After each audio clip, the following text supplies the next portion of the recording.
ये कहानी आज से करीब 55 साल बाद की है। इसमें दिखाया गया है कि दुनिया अब पहले जैसी नहीं रही। पूरी पृथ्वी बर्बाद हो चुकी है। चारों तरफ सिर्फ सूखी जमीन और मुरझाए पेड़ ही बचे हैं। इसका कारण है बढ़ता हुआ तापमान। पिछले 5 सालों में तापमान 10 डिग्री बढ़ गया है। हाँ, सिर्फ 10 डिग्री। अब आपको बताता हूँ कि आज के समय में यानी हकीकत में यह तापमान 2 डिग्री बढ़ चुका है, ताकि आप कहानी और हकीकत को जोड़कर देख सकें। खैर, तापमान बढ़ने की वजह से अब सब कुछ तबाह हो चुका है। बहुत कम लोग ही जिंदा हैं जो अपने अपने घरों में रहते हैं। ये लोग सिर्फ रात में ही बाहर निकलते हैं ताकि खाने के लिए कुछ ढूंढ सकें। अब खाने के लिए इंसान ही इंसान का शिकार कर रहे हैं, क्योंकि और कुछ बचा ही नहीं है। लोग अपने मुंह और पूरे शरीर पर कपड़े बांध कर रखते हैं ताकि सूरज की तेज किरणें उनके शरीर पर न पड़े। अगर ये किरणें शरीर पर पड़ गईं तो वहीं जलकर राख हो जाएंगे। इसी दौरान हम 3 लोगों को देखते हैं जो हमेशा अपनी कार में रहते हैं, क्योंकि उनके पास कोई ठिकाना नहीं है। इनमें 2 लड़कियां हैं जो बहनें हैं। उनके नाम है मैरी और कोरा। जो लड़का है उसका नाम फिलिप्स है, वह मैरी का पार्टनर है। ये तीनों काफी समय से साथ में अपनी जिंदगी बचाने की कोशिश कर रहे हैं। इन हालातों में कुछ दिन पहले इन्हें पता चला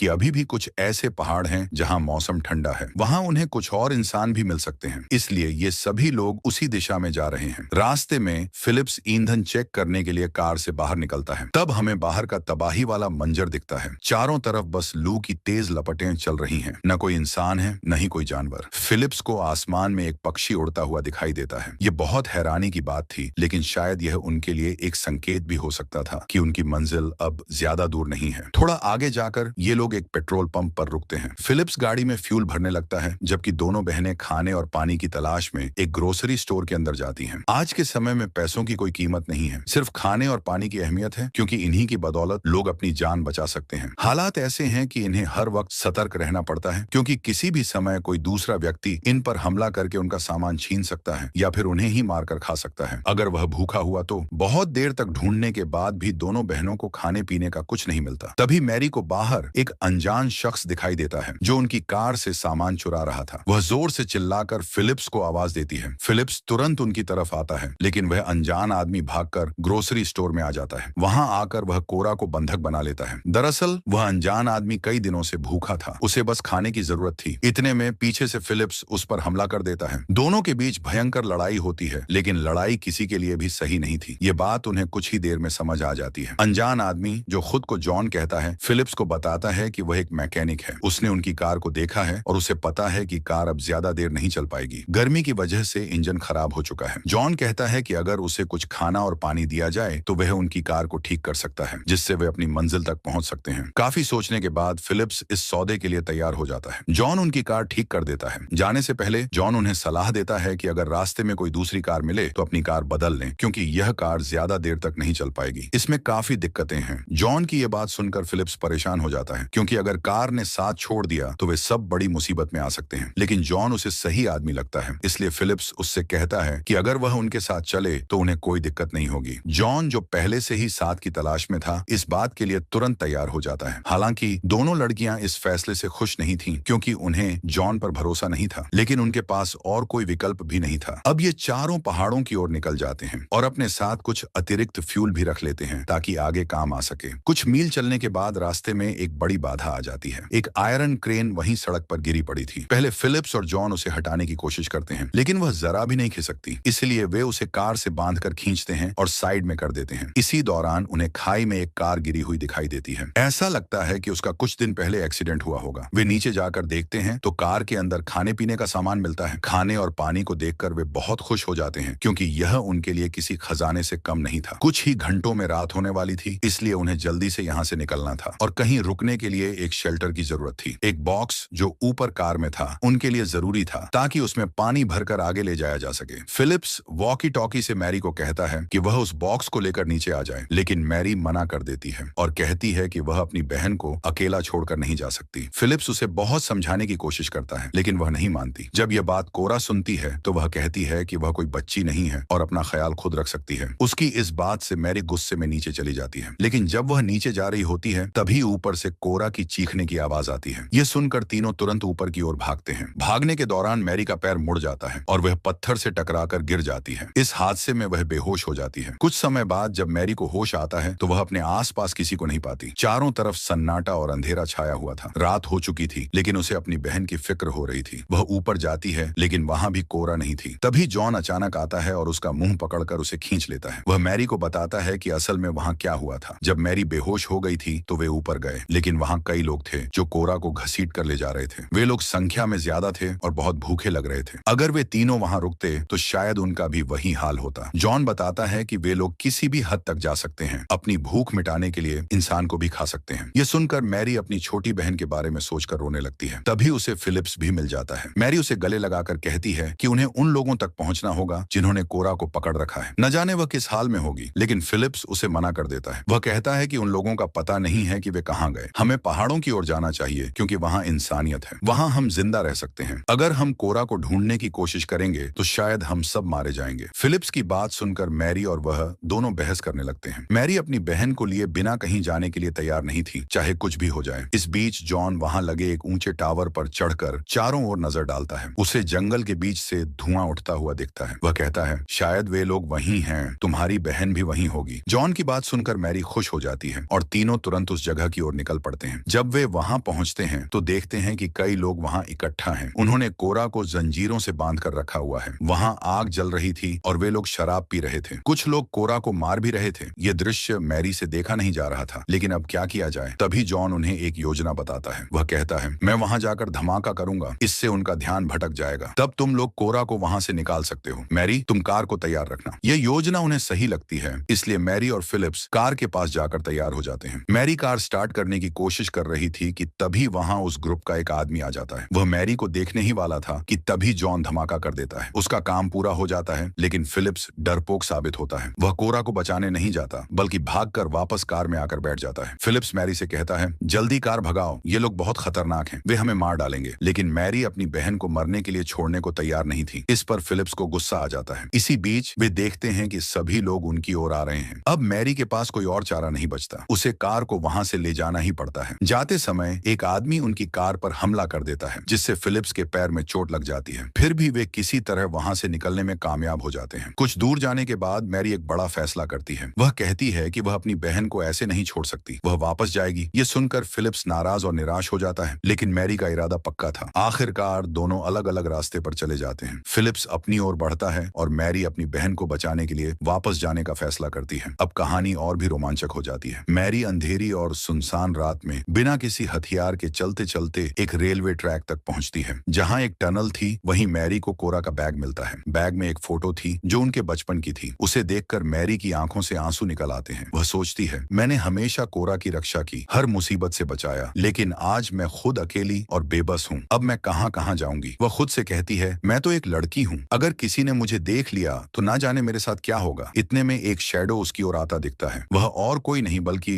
फिलिप्स था। वह लंगड़ाता हुआ जैसे तैसे मैरी के पास पहुंचता है। वह कहता है, मैं तुम्हें ऐसे अकेले नहीं छोड़ सकता, हम दोनों मिलकर कोरा को ढूंढेंगे। अब दोनों साथ में टनल को पार करते हैं। जब वे टनल से बाहर निकलते हैं तो सुबह हो चुकी थी। सुबह का तापमान बहुत ज्यादा था, लगभग 60 डिग्री से भी ऊपर। यह देखकर मैरी तुरंत टनल के अंदर वापस आ जाती है। फिलिप्स गिरने लगता है क्योंकि उसकी हालत अब और खराब हो चुकी थी। मैरी उसे और आगे चलने की इजाजत नहीं देती। वह कहती है, तुम यहीं रुक जाओ, मैं अकेले जाऊंगी। अगर मुझे मदद मिली तो मैं वापस आकर तुम्हें बचा लूंगी। फिलिप्स अपनी शर्ट उतारकर मैरी को देता है और कहता है, इसे पहन लो, इस तापमान में ऐसे बाहर जाओगी तो मर जाओगी। मैरी अकेले ही सफर शुरू करती है। वह पूरे दिन चलती रहती है, कभी वीरान ब्रिज पर तो कभी बंजर मैदानों में। चलते चलते उसे दूर एक चर्च नजर आता है। वह चर्च के अंदर जाती है, जहां उसे एक सर्वाइवर मिलता है। वह व्यक्ति कहता है, तुम्हें यहाँ अकेले नहीं रुकना चाहिए, ये जगह तुम्हारे लिए सुरक्षित नहीं है। यहाँ कुछ लोग लड़कियों को बंदी बना लेते हैं और फिर उनसे जबरदस्ती बच्चे पैदा करवाते हैं। उसकी बातों में सच्चाई थी जो मैरी को सोचने पर मजबूर कर देती है। वह व्यक्ति उसे अपने साथ चलने का सुझाव देता है और मैरी उसकी बात मान लेती है। दोनों साथ में काफी दूर तक चलते हैं। रास्ते में मैरी उसे फिलिप्स के बारे में भी बताती है, जो बहुत बुरी तरह घायल है। कुछ समय बाद वे एक घर पहुंचते हैं। यह घर एंजेलिना का था, जहां उसका परिवार रहता था। घर देखकर मैरी को थोड़ा सुकून मिलता है। वह सोचती है, कम से कम अभी कुछ लोग ऐसे भी हैं जो औरों की मदद करते हैं। एंजेलिना मैरी को खाने के लिए कुछ देती है और कहती है, तुम आराम करो। अब आपको लग रहा होगा कि कहानी यहीं खत्म हो जाएगी, क्योंकि मैरी को अच्छे लोग मिल गए, लेकिन किसी पर इतनी जल्दी भरोसा नहीं करना चाहिए। सुबह जब मैरी सोकर उठती है तो देखती है कि एंजेलिना ने उसे कमरे में बंद कर दिया है। मैरी जोर जोर से चीखती है और चिल्लाती है, लेकिन कोई फायदा नहीं होता। तभी उसे बाहर से अपनी बहन और फिलिप्स की आवाज सुनाई देती है। वह समझ जाती है कि उन्होंने अब फिलिप्स को भी पकड़ लिया है। दरअसल ये वही लोग थे जिन्होंने शुरुआत में जाल बिछाया था। वे चाहते थे कि कोई उनकी मदद के लालच में फंस जाए। अब खाने की लालच ने इन लोगों को ऐसा बना दिया था कि वे दूसरों का शिकार करने लगे। थोड़ी देर बाद एंजेलिना कमरे में आती है। वह मैरी को एक ड्रेस देती है और कहती है, इसे पहनकर नीचे आ जाना, डिनर के लिए हम तुम्हारा इंतजार करेंगे। फिर वह कोरा को भी उसी कमरे में लाकर बंद कर देती है ताकि दोनों बहनें मिल सकें। अपनी बहन को देखकर मैरी बहुत खुश होती है और उसे गले से लगा लेती है। अब मैरी और कोरा को अपनी जान बचानी है। मैरी समझ चुकी थी कि यह लोग कितने खतरनाक हैं। वह रूम में रखे हुए सारे कपड़े जोड़कर एक रस्सी बनाती है ताकि खिड़की से नीचे उतर सके। तभी एंजेलिना का बेटा वहां आ जाता है और उन्हें देख लेता है। मैरी उसकी नजरें हटाने के लिए उसे बहलाने लगती है। वह उसके साथ इंटीमेट होने का नाटक करती है। यह देखकर एंजेलिना का बेटा पूरी तरह से मग्न हो जाता है और समझ नहीं पाता कि असल में क्या हो रहा है। तभी पीछे से कोरा उसके सिर पर वार करती है जिससे वह बेहोश हो जाता है। मैरी तुरंत कोरा को रस्सी के सहारे नीचे भेज देती है और कहती है, जंगल की ओर भागते रहना और कभी पीछे मत देखना। लेकिन मैरी खुद वहां से नहीं भागती। वह वही ड्रेस पहनकर नीचे जाती है। एंजेलिना उसे देखकर सोचती है कि मैरी ने अब उसके साथ रहने का फैसला कर लिया है। एंजेलिना अपने पूरे परिवार से मैरी का परिचय करवाती है। वे सब मिलकर खाने की मेज पर बैठते हैं। लेकिन मैरी देखती है कि उनकी प्लेट में जो मांस रखा है वह इंसानी मांस है। यह देखकर मैरी की भूख मर जाती है। वह अपनी प्लेट फेंक देती है और वहां से भागने की कोशिश करती है। तभी एंजेलिना का बेटा होश में आ जाता है। उसे सच्चाई का पता होता है, इसीलिए वह मैरी को पकड़ लेता है। वह पहले मैरी को बहुत मारता है, फिर उसे घसीटते हुए एक रूम में बंद कर देता है। उस रूम में मैरी फिलिप्स को देखती है। फिलिप्स का शरीर आधा बचा हुआ था क्योंकि आधा मांस इस परिवार ने खा लिया था। फिलिप्स की ऐसी हालत देखकर मैरी डर जाती है, लेकिन वह अपनी होशियारी से काम लेती है। डिनर टेबल से उसने पहले ही एक चाकू चुरा लिया था। उसी चाकू से वह अपनी रस्सियां काट लेती है और भाग जाती है। भागते भागते वह एक दूसरे रूम में जाती है। उस रूम का नजारा देखकर उसके होश उड़ जाते हैं। वह रूम परिवार का स्टोर रूम था जहां उन्होंने इंसानों को बंद कर रखा था। इन लोगों को वे समय आने पर मारकर खाते थे। वहीं मैरी को जॉन भी मिलता है। वह गेट खोल देती है जिससे सारे बंदी बाहर भागने लगते हैं। लेकिन बाहर का तापमान बहुत अधिक था। कड़ी धूप में सबका शरीर जलने लगता है। जिनके शरीर पर कपड़े नहीं थे वे तेज धूप में तुरंत जलकर मर गए। लेकिन जो लोग किसी तरह खुद को ढक पाए थे वे बच गए और जंगल की ओर भाग गए। इसी बीच मैरी देखती है कि एंजेलिना और उसके बेटे ने फिर से उसकी बहन को पकड़ लिया। तभी एंजेलिना मैरी के पास आकर कहती है, मैं चाहती तो तुम्हें उसी रात मार देती, लेकिन मुझे लगा कि तुम अलग हो और हमारे परिवार का हिस्सा बनोगी, पर तुम भी बाकी लोगों जैसी निकली। ये सुनकर मैरी गुस्से में एंजेलिना के पेट में चाकू मार देती है। एंजेलिना बुरी तरह घायल होकर वहीं गिर जाती है। अपनी माँ को बचाने के चक्कर में एंजेलिना का बेटा कोरा